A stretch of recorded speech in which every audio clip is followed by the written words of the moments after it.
혹시라도 올해 금값이 굉장히 많이 올라가다가 최근 들어서 금값이 조금 하락했잖아요. 그래서 지금 금값이 하락했을 때 한번 매수를 해볼까? 이런 생각을 갖고 있는 분들이라면 끝까지 꼭 시청해주세요.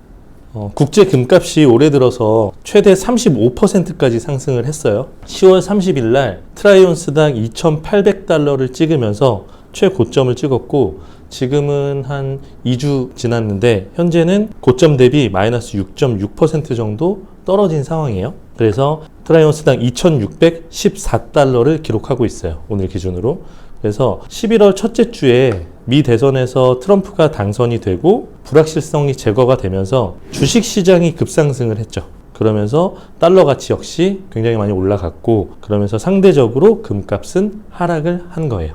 실제로 우리 투자자분들에게는 미 대선의 결과가 트럼프 쪽으로 기울게 되자마자 그동안 보유하고 있던 금을 전부 익절하도록 추천을 했었는데요. 트럼프 임기 초기에 왜 금에 투자를 하면 안 되는지, 지금은 왜 금을 살 때가 아니라 팔 때인지 간단하게 두 가지 이유를 들어서 얘기를 해볼게요.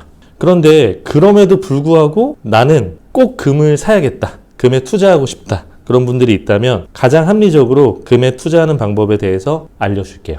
첫 번째, 지금 금에 투자하면 안 되는 첫 번째 이유는 바로 위험자산 선호가 강해지고 있다. 위험자산이라고 하면 대표적으로 주식시장이 되겠죠. 올해 남은 FOMC 회의가 12월에 한 번 남았어요. 그 회의에서 지금 현재 분위기는 금리를 내리지 않을 수 있다, 금리를 동결할 수 있다라는 가능성이 커지면서 현재 미국 포함해서 전 세계 증시가 조정을 받고 있어요. 조정을 받고 있는데 그렇다고 해서 미국 주식시장에 대한 기대감이 완전히 꺾이지는 않았다. 그래서 앞으로 추가적으로 주식시장이 상승할 것으로 기대를 하고 있는데 트럼프 당선자 입장에서는 임기 초에 만약에 경제가 불안하다, 위태롭다 이런 얘기가 나오는 걸 원하지 않겠죠. 그렇기 때문에 아마도 대대적인 부양책에 나설 가능성이 높아요. 그리고 트럼프의 캐치프레이즈, 마가죠. 어쨌든 미국의 자국 이익을 중심으로 한 정책들이 펼쳐질 거다라는 게 예상이 돼요. 자, 그리고 그런 과정에서 지금 이미 미국의 시가총액이 전 세계 자산시장의 절반을 넘었거든요. 절반을 넘은 상황인데 앞으로도 미국 자산시장의 쏠림 현상이 더 강화될 것으로 예상이 돼요. 그래서 아마도 곧 60%를 넘을 걸로 예상이 되고 있어요. 그러면 당장 금리 인하 속도를 조절하더라도 장기적으로는 금리 인하를 계속 할 거기 때문에 현재로서 미국 증시에 투자를 지속하는 것이 합리적으로 보인다. 아직은 채권이라든지 금 같은 안전자산으로 포트폴리오 변경을 할 때는 아니라는 판단이 들어요. 이런 시장의 분위기를 우리가 확인해 볼 수 있는 수치가 있는데 투자자들이 위험자산을 얼마나 선호하고 있는지, 얼마나 불확실성을 판단하고 있는지 그 기준이 되는 게 빅스 지수가 하나가 될 수 있겠죠.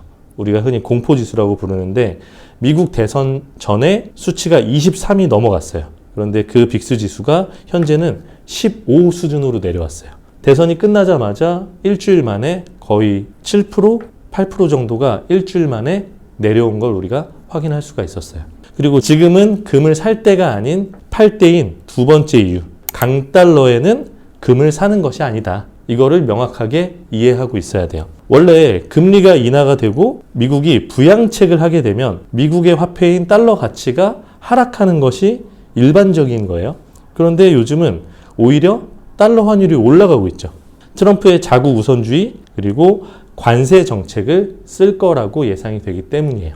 트럼프가 얼마 전에 사전에 있는 단어 중에 가장 아름다운 단어를 관세라고 얘기한 적이 있어요. To me, the most beautiful word in the dictionary is tariff, and it's my favorite word.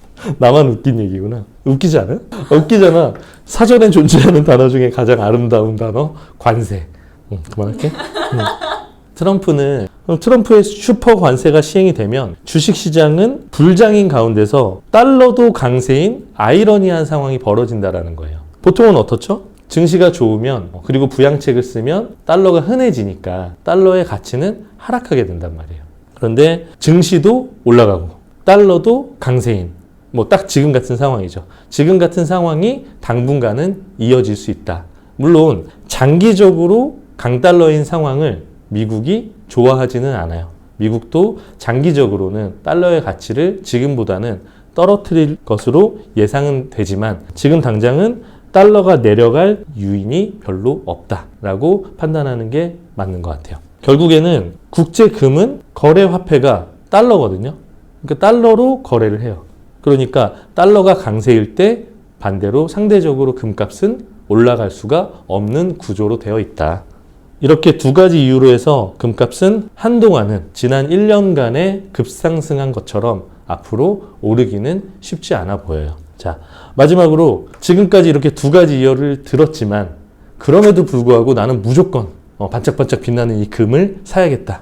금에 투자하고 싶다라는 생각이 들면 이거는 반드시 알고 투자를 하셔야 돼요. 첫 번째, 금은 절대로 현물로 사지 마세요.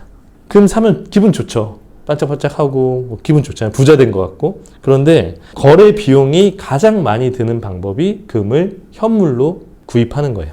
일단은 보관하기도 어렵죠. 거래 비용도 비싼데 보관이 어려워. 금을 많이 사다 보면 그걸 보관하려면 또 뭐가 필요해요? 금고도 사야 돼. 금고 사는 비용이 또 들어가. 심지어 금을 홈쇼핑에서 사는 사람들이 있어요. 이거는 그야말로 최악 중에 최악이에요. 거래 비용을 극단적으로 높이는 방법이 금을 홈쇼핑을 통해서 사는 거다라는 거예요. 보관 비용만 들어가는 게 아니라 거래 비용 자체가 최소 살 때 팔 때 5% 이상이 들어가요. 그러니까 평균적으로 내가 금을 현물로 샀을 때 내가 산 가격보다 수익을 내려면 보통은 한 15% 정도는 금값이 올라야 이제 본전이 된다라고 판단하면 돼요. 그러니까 현물로 사는 거는 그렇게 합리적인 판단은 아니겠죠. 이렇게 얘기하면 그러면 골드뱅킹으로 사면 되지 이렇게 생각하는 분들도 있는데 골드뱅킹 역시 거래 비용은 크게 다르지 않다. 현물만 내가 들고 있지 않을 뿐이다 라고 생각하면 되고요. 두 번째는 금 ETF를 통해서 투자하는 방법도 있어요. 금 ETF를 투자하면 아무래도 현물보다는 거래 비용이 적으니까 이거는 괜찮아. 그런데 금 ETF를 투자할 때 절대 잊어서는 안 되는 게 뭐냐면 금 ETF는 매매 차익에 대해서 과세를 해요. 15.4%의 과세를 해요. 그러니까 금뿐만 아니라 주식을 베이스로 한 ETF가 아니면 매매 차익은 다 과세를 한다. 채권 ETF 마찬가지, 금 ETF 마찬가지. 과세를 하니까 일단 세금이 들어가는 거죠.